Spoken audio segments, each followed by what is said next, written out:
गुरुकुल में, तो गुरु कैसा होता था, वो सूखी लकड़ी लेके जाता था।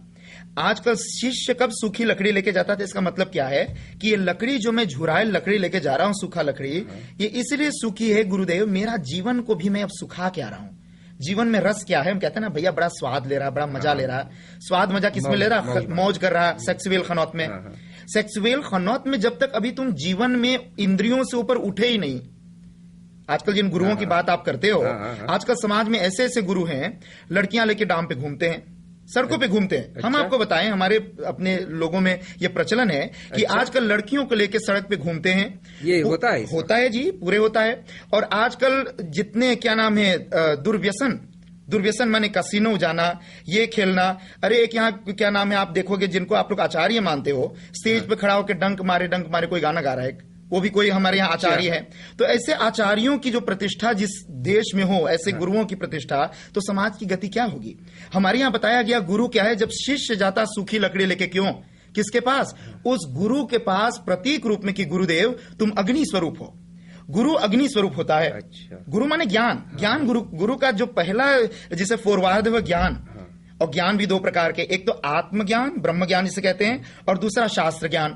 इसलिए उपनिषद ने बताया श्रोत्रियम ब्रह्मनिष्ठम समित पानिम गुरुम अभिगच्छेत। गुरुम अभिगच्छेत श्रोत्रियम ब्रह्मनिष्ठम, कैसे गुरु के पास तुम जाओ, अभिगच्छेत माने जाना चाहिए। किस गुरु के पास जाना चाहिए, श्रोत्रियम माने शास्त्र के ज्ञाता, और ब्रह्मनिष्ठम माने जो ब्रह्म में प्रतिष्ठित हो, जो परमात्मा में प्रतिष्ठित हो।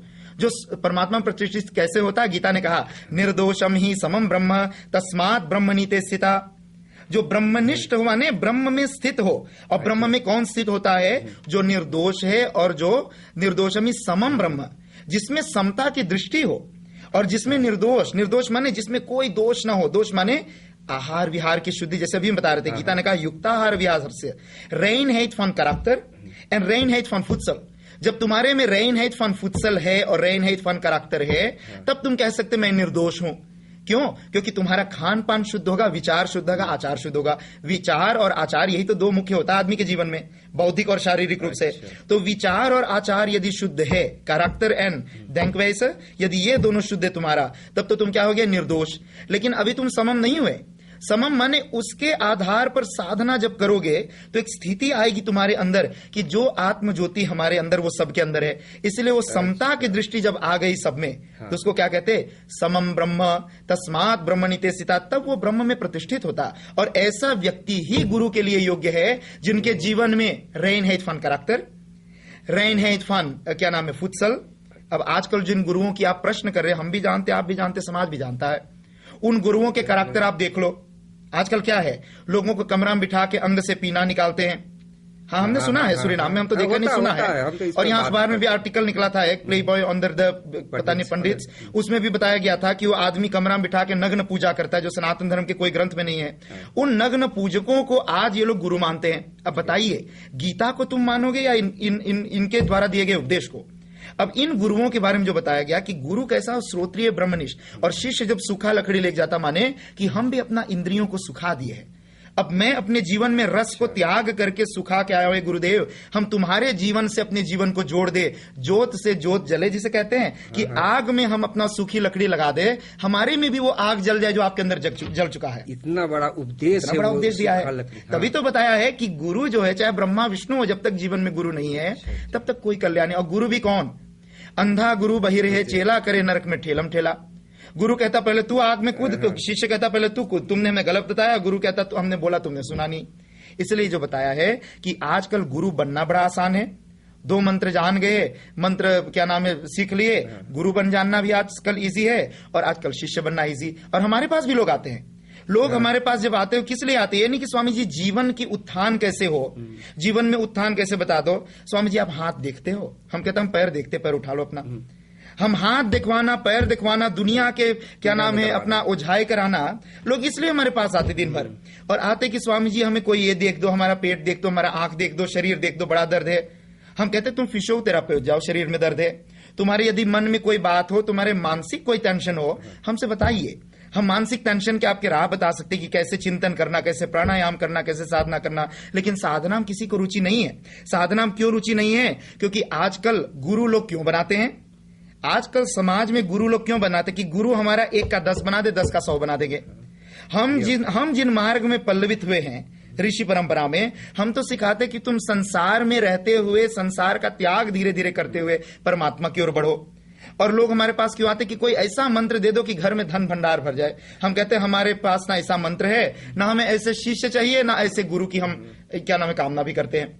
कहने का अभिप्राय ये है कि ये जो गुरु और शिष्य की बात आई कि जो आचारवान है उसके शरण में आप जाइए, जो विचारवान है उसके शरण में जाइए। ऐसे लोगों को यदि तुम अपना आदर्श मानोगे, अपना इडियाल मानोगे, जो समाज में अपने आचरण से पतित है, जो गिरे हुए हैं, जिनके कैरेक्टर बढ़िया नहीं है, जो अपने गुणवान सुंदर पत्नी को त्याग कर वेश्यावृत्ति में लगते हैं, वो भी करते हैं जी। हम नाम नहीं ले सकते, स्टूडियो में बैठे हैं, लेकिन वो भी करते हैं और उनको बड़े बड़े लोग आचार्य मानते हैं। ये हमारे गुरु जो सूरीनाम में कई ऐसे गुरु हैं, हम ऐसे नाम नहीं बताते हैं। हम ये कहना चाहते हैं कि वेश्यावृत्ति में लगे हैं, खान पान अशुद्ध, गलत काम भी करते हैं, लेकिन फिर भी समाज कहता है हम कैसे छोड़ दें, हमारे माँ बाप मानते हैं, उनको हम कैसे छोड़ दें। तो हम कहते हैं ना छोड़ना तो जाइए, हमारा क्या हानि होने वाला उसमें, हमारा काम है तुम्हें मार्गदर्शन देना। कहने का अभिप्राय ये कि जो स्वधर्म आप पूछ रहे थे, वो धर्म का तत्व निहित है बुद्धि रूपी गुफा में, और उस धर्म तत्व को प्राप्त करने के लिए या उस परमात्म तत्व को प्राप्त करने के लिए जो धर्मी है उसको धर्मी कहते हैं। स्वधर्म के पालन से धर्मी को हम पाते, माने आत्मा का ज्ञान होता है, आत्म साक्षात्कार होता है या परमात्मा साक्षात्कार। तो परमात्मा को जानने के लिए भगवान ने गीता में क्या कहा कि अर्जुन स्वकर्मणा तमभ्यर्च सिंधिम विन्दन्ति मानव, तुम स्वकर्म का पालन करो। स्वकर्म को ही स्वधर्म कहते हैं। अब प्रश्न आया कि जिसे स्वधर्म कहा, इस बात को लेकर के लोग बड़े गलत अर्थ करते समाज में। इसको मैं दुidelijk समझा देना चाहता थोड़ा नीदरलैंड्स में बोल के कि what is ons स्वधर्म, द यंगर मुते dit weten, what is ons स्वधर्म। अर्जुन को भगवान ने कहा अर्जुन इस समय तुम युद्ध भूमि में खड़े हो, स्वधर्म का पालन करना तुम्हारा धर्म। अर्जुन कहते मैं भीख मांग के खाना खा लूंगा, भीख मांग के खाना खाऊंगा, लेकिन अर्जुन भगवान कहता तुम भीख मांग ही नहीं सकते। क्यों नहीं मांग सकते? तुम्हारी वृत्ति छात्र वृत्ति है। ये नहीं कहा कि तुम जन्म से क्षत्रिय हो। भाई यदि जन्म से देखे तो अर्जुन के आजा तो ब्राह्मण था। अर्जुन के आजा कौन था? व्यास मुनि। व्यास देवाय था, उसको 3 देवियों के साथ नियोग किया था। जैसे आजकल लोग रियाखिर बस बेबी पैदा करते हैं। आजकल लोग जाते हैं हॉलैंड में तो 7 बैंक में 7 सेल खरीदते हैं। कई होते हैं पुरुष, जैसे ऑन फ्रुख्तबार है, ये तो दुनिया जानती है। तो ऑन फ्रुख्तबार जो लोग होते हैं वो 7 बैंक में 7 सेल खरीदते हैं। 7 सेल खरीद करके वो औरत के ए सेल से बफ्रुख्त करा के और कोई 1 साल से बेबी में पैदा करते हैं। अच्छा। अब उसमें ये पता नहीं होता किसका 7, वहां पे लिस्ट होता है 7 बैंक में कि भाई ये जो 7 सेल है इसका ये लड़का लंबा होगा, इसके नाक लंबी होगी, गोरा होगा, बड़ा शरीर, सुंदर होगा, ये फीचर्स इसमें है। उसको देख करके लोग 7 खरीद करके रियाखिर बैस से बच्चा पैदा कराते हैं। उसमें कई क्षत्रिय भी पैदा कराते बच्चे, कई ब्राह्मण भी पैदा कराते हैं। यही मेरा प्रश्न है स्वामी जी। अगर जो 7 साल खरीद करके बच्चा पैदा किए तो क्या बनेगा? ब्राह्मण, क्षत्रिय, वैश्य क्या बनेगा? हम तो नहीं मानते जन्म से, इसलिए हम कहते हैं कि वो जो बच्चा पैदा होगा